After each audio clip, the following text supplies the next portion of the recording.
Radamantes se lamenta, ele falhou em conter ali os dois cavaleiros de ouro. Degel de Aquário, com a ajuda de Cardia de Escorpião, passa pelo Juiz do Inferno e vai em direção à sala de Poseidon. O orgulho de Radamantes de Wynever foi ferido, ele cometeu um erro. Cardia percebe o lamento do espectro, que mesmo estando com uma perna dormente, ainda queria tentar deter Degel, mas o Cavaleiro de Escorpião estava ali o instigando a lutar com ele primeiro.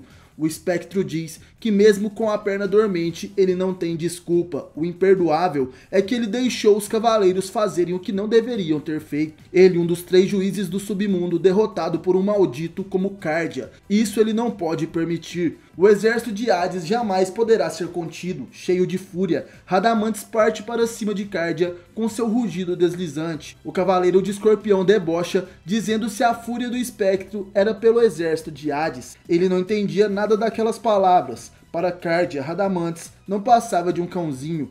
O Cavaleiro Dourado é pego no ataque de Wynever. Cardia percebe que o poder de seu inimigo está maior que há alguns momentos atrás. Então Radamantes diz: será que sou mesmo um cãozinho do exército de Hades? Sem problemas, por mim está tudo bem. Novamente, ele parte para cima e pega Cardia em cheio com seu golpe. Ele ainda diz que com os cavaleiros de Atena deveria ser igual, não é verdade? Cardia queria saber por quê. E Radamantes responde que assim como os espectros são o exército de Hades, os cavaleiros são o exército de Atena. E com todas as suas forças, o juiz do inferno voando joga Cardia em um redemoinho que se encontrava nos céus de Atlântida, que é feito de água. Uma fina chuva cai sobre o espectro que diz: idiota, agora está feito em pedaços. Aquário será o próximo. Se com isso pudermos evitar o complô de Atena, a utopia do Senhor Hades está mais próxima depois de tudo. Assim será. E por esta razão estou disposto a tudo, inclusive morrer. Por isso me tornei cruel e também mais forte. Por isso não podia permitir que isso fosse confiado a outros espectros que não fossem os 3 juízes do inferno. Porém, Radamantes se lembra de um acontecimento. Ele está na frente de Pandora e pergunta para ela se o Senhor Hades estaria confinado nas profundezas do reino dos mortos. Por que fazer algo assim com seu próprio mestre? Pandora afirma que no interior de Hades ainda resta uma sombra de Alone.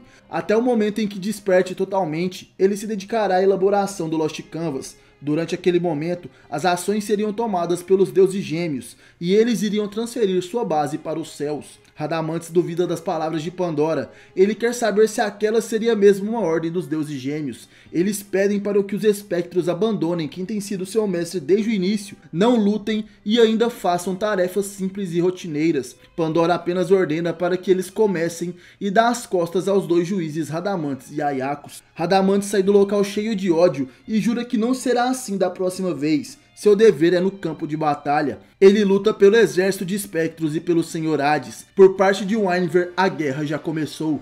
Cardia interrompe as lembranças de Radamantes e pergunta se a civilização perfeita, a ideia de utopia, seria a fonte de seu poder. O juiz do inferno não responde, mas pergunta se o cavaleiro acredita que poderia derrotá-lo naquele estado. Sem dúvidas, Cardia seria igual a ele. Como cavaleiro, ele está lutando pelos ideais de Atena até o fim. Ambos estariam se sacrificando para dar o primeiro passo em direção à vitória. Cardia pergunta se isso é o que parecia. Ele estava apenas vivendo conforme seus instintos. Ele veio até o fundo do mar planejando ter um confronto contra alguém poderoso. Esse alguém seria Radamantes. Cardia sabia que aconteceria algo. Ele pressentiu isso. Radamantes então fica decepcionado. Ele diz que é inacreditável que um sujeito como Escorpião crê que a melhor forma de viver seria com insistência. Cardia não seria um guerreiro, apenas um imaturo egocêntrico. Radamantes agora pretende atravessar o coração do cavaleiro. Cardia de Escorpião diz que isso ele não poderá permitir. Por muito tempo ele vinha procurando e finalmente encontrou o oponente que acendesse o fogo em seu coração. Essa chama acendeu com um oponente que ele pode atacar com todo o seu poder. Radamantes diz que aquilo seria um absurdo e agora mesmo iria eliminar aquele inseto.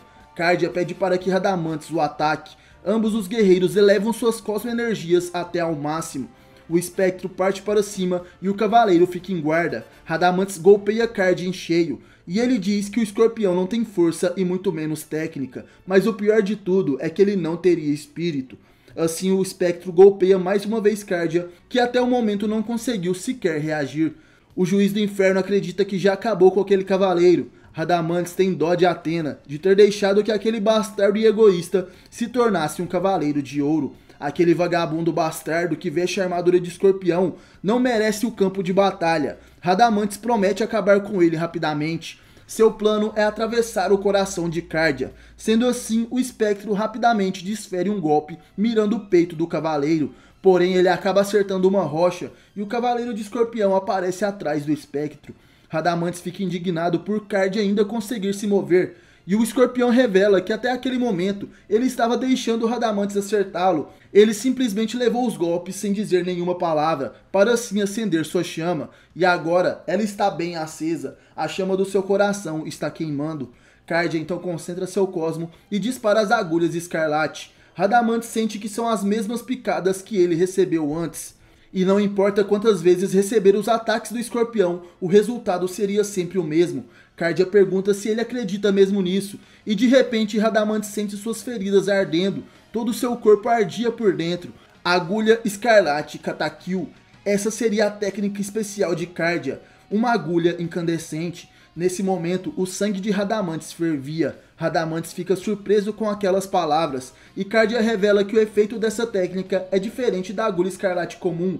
Com ela, o terrível calor emitido por seu coração invade o corpo de seus inimigos. Apenas mais um golpe e todo aquele calor queimaria o coração do juiz do inferno. Radamantes diz que seria impossível o coração daquele cavaleiro criar tanto calor. Ele não acredita que um coração humano seja capaz de resistir a toda aquela temperatura. Radamantes diz que Cardia é um miserável, e ele entende tudo agora. Com certeza, o escorpião também morreria utilizando aquela técnica. O Cavaleiro de Ouro revela que aquilo seria uma verdade com certeza. Como ele já disse, sempre procurou um inimigo que pudesse derrotar com toda a energia de sua vida. O espectro fica em choque com tais palavras, e Cardia ainda lembra Radamantes que eles deveriam se sacrificar para assim forjar o primeiro passo do caminho para a vitória. Esse tipo de dor é o diferencial. É possível que com sorte haja alguém que saia vivo dessa guerra santa. Ele deseja que essas pessoas vivam e herdem a era seguinte de cabeça erguida. Em mente, o cavaleiro tem Sísifos de Sagitário, Xion de Áries, Iato de Unicórnio, Yuzuriha de Grou, Tema de Pégaso e seu amigo Degel de Aquário. Cardia diz que não deseja viver em um futuro assim, onde a paz reinaria. Toda vida chega em algum momento em seu final, e por isso ele decidiu que a sua terminasse ali naquele lugar, no campo de batalha. O coração do Cavaleiro de Escorpião emana um intenso calor. Ele ainda continua dizendo que faria aquilo por puro prazer, embora também forje o caminho dos cavaleiros para a vitória. Radamantes diz que tudo aquilo não passa de besteiras. Nada mudaria o fato de Cardia ser um egoísta. O espectro diz que não irá deixar que um bastardo o derrote naquele lugar. O seu próximo golpe será decisivo. Ambos, Cavaleiro e Espectro, aumentam seus cosmos. Cardia planeja aumentar ainda mais o calor de seu coração e assim concentrará toda aquela temperatura na ponta de seu dedo. Seu desejo é que arda ainda mais. Tudo o que ele sempre sonhou foi com aquele momento. O escorpião planeja por toda a sua vida naquele único golpe. E assim o Cavaleiro de Ouro Cardia avança na direção de Radamantes e dispara seu golpe mais poderoso, a agulha escarlate Katakil Antares. Dentro do templo, procurando a sala de Poseidon, temos Degel de Aquário e ele sente o cosmo de seu amigo Cardia. O capítulo então se encerra com uma imagem do Cavaleiro de Escorpião, que depositou toda a sua vida no último ataque. Será que Cardia conseguiu acertar e derrotar Radamantes? Cardia enfrenta Radamantes. Ele lembra das palavras do espectro que primeiro eles deveriam se sacrificar para alcançar a vitória. Como existe um limite para todo ser vivo, Cardia não poderia escolher o melhor último momento, enfrentando seu inimigo no campo de batalha. A vida e o orgulho se enfrentam. Veremos o desfecho entre a luta de Cardia e Radamantes. O espectro acha aquilo uma idiotice, afinal, produzir aquele nível de calor mataria até mesmo o Cavaleiro de Escorpião. Sua vida seria gasta naquele único golpe. Sem problemas, Radamantes admite que se deparou com a determinação de um verdadeiro inseto. Radamantes pede para que Cardia dê seu último golpe. Ele quer ver se o Cavaleiro irá conseguir alcançá-lo. Cardia sente o calor do seu coração fervendo seu sangue. É a pressão necessária para derrotar um dos 3 juízes do inferno. A temperatura de seu corpo se eleva, as batidas de seu coração rugem e sua vida se queima. Esse é o momento perfeito para disparar o golpe que é a essência da constelação de Escorpião. A agulha escarlate Katakil Antares. O escorpião ataca com todas as suas forças. Porém, Radamantes ainda assim consegue segurar o dedo de Cardia, impedido de ser atingido por sua técnica suprema. O espectro diz ser uma pena, mas não poderia deixar aquele entusiasmo sair do controle. Ele fará Cardia voar junto de sua orgulhosa agulha. Radamantes então dispara seu golpe máxima precaução, que atinge em cheio o Cavaleiro de Escorpião, quebrando até mesmo as unhas e a armadura de sua mão direita. Depois de tudo, o golpe final de Cardia não pôde alcançá-lo. Esse seria um adeus para o Escorpião. Porém, Cardia mantém um sorriso em seu rosto, e em um instante, com sua mão esquerda, ele atinge Radamantes. O espectro fica sem reação, e Cardia revela que ele não tem apenas uma agulha, e a sua favorita seria a agulha esquerda, que está mais próxima de seu coração. Radamantes então entende que o braço direito de Cardia foi apenas uma isca desde o início. Seu principal objetivo sempre foi aquela agulha oculta. O Juiz do Inferno fica com muita raiva e ele chama Cardia e todos os cavaleiros de Athena de malditos. Mas antes que pudesse dizer algo mais, ele sente todo o dano causado pelo golpe incandescente do Escorpião. E agonizando, Radamantes chama por Hades antes de cair de joelhos. Cardia fica refletindo sobre essa devoção de Radamantes. Ele diz que o espectro deveria se dar por satisfeito, já que ele foi útil ao exército de Hades de corpo e alma. O cavaleiro também se diz estar satisfeito. Aquele seria um sentimento sublime para Cardia. Ele sente o calor deixando seu coração, e aquela sensação ativa suas memórias. Ele lembra de quando estava na casa de Escorpião, no santuário de Athena. Degel teria sido mandado pelo grande mestre para ajudá-lo. O aquariano acha estranho que a febre de Cardia necessite do seu ar frio para amenizar. Isso parecia ser algo anormal. E então o cavaleiro pergunta se aquela febre viria de algum lugar em especial. O Escorpião revela que sua febre deriva de seu coração. Desde o início, ele sabia que não teria uma vida longa, porém ele foi abençoado com uma outra técnica para prolongar a vida de seu coração, e por isso ainda não poderia ser tomado pelo que está o matando.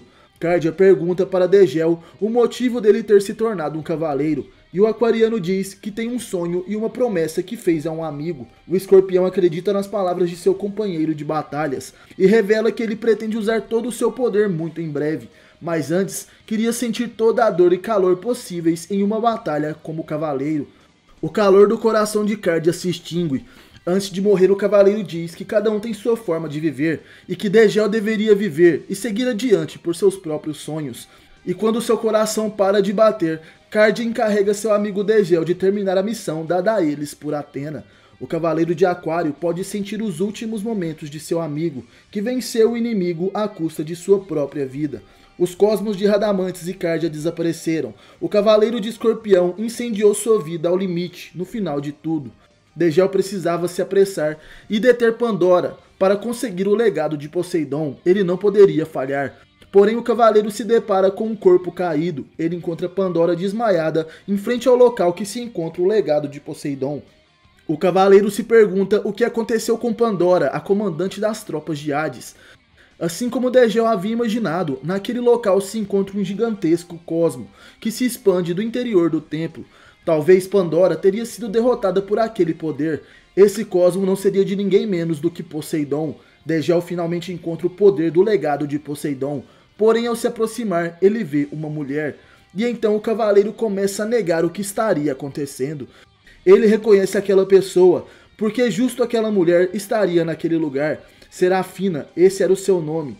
Nas terras geladas de Bluegrad, ela é alguém muito importante. Degel tem algumas lembranças de quando ele ainda era criança e morava nas terras geladas. Seu amigo Unit chama Serafina de irmã. Ele pergunta se o objetivo dela de fazer acordos que favorecem Bluegrad deu certo. Serafina diz que ninguém quer fazer acordos com uma cidade tão distante, mas ela nunca iria desistir. O sol vai para todos os lados e irradia tudo com sua luz. E um dia eles também iriam onde caem os raios de sol. E sorrindo, ela diz que a primavera também chegará a Bluegrad. Serafina era muito parecida com a falecida mãe de Unit. A alegria de seu olhar era como raios de sol que iluminavam Bluegrad. Mas por que Serafina estaria agora naquele local, no templo de Poseidon? Degel se pergunta como isso aconteceu logo agora que Unit morreu. O cavaleiro não deixará que a irmã de seu amigo, a pessoa que Unit mais queria bem, fique naquela situação tão perigosa. Degel concentra seu cosmo e pensa em libertar Serafina. Porém, de repente, uma voz diz: Não te atrevas, Aquário. O cavaleiro se assusta e é atacado por vários corais. Seu corpo fica imobilizado e ao fundo vemos alguém trajando uma escama. O Marina diz, não deixarei que a toque. O inimigo se revela e era Dragão Marinho, um dos 7 generais marinas de Poseidon. Degel entende a situação e diz que finalmente um dos servos de Poseidon apareceu, assim como ele esperava. O cavaleiro nunca havia imaginado que poderia evitar uma luta contra as forças do deus dos mares. Porém, o Dragão Marinho diz para o cavaleiro não se apressar. Ele queria fazer uma proposta a Degel para que possam unir suas forças. Em troca, ele receberia o legado de Poseidon. O general Marina pede para que Degel o ajude a libertar a alma de Poseidon do selo de Atena, para que assim seu senhor ocupe o corpo daquela mulher serafina e assim reviva totalmente. E então reinaria sobre a terra. Degel fica furioso com essa proposta e pergunta se o Dragão Marinho perdeu totalmente o juízo. O cavaleiro jamais aceitaria uma proposta como aquela, e por isso ele não deixará que o Marina utilize o corpo da irmã de Unity, seu melhor amigo. Degel consegue se livrar dos corais que o prendiam, e rapidamente o cavaleiro consegue desferir um ataque. Ele soca direto o rosto do Dragão Marinho. Com isso, o capacete do Marina cai no chão, e para a surpresa de Degel, o Dragão Marinho era seu próprio amigo Unity. Ele diz que Degel devia ajudá-lo, essa foi sua promessa. O cavaleiro diz que aquilo não seria possível. Ele pensou que Unity tinha morrido quando Radamantes atravessou seu corpo com um punho. A ferida da testa de Unity, causada pelo golpe de Degel, se cura com seus corais. O amigo de Degel regressa como Marina de Poseidon, e ele tem uma perigosa proposta. Degel, unamos nossas forças.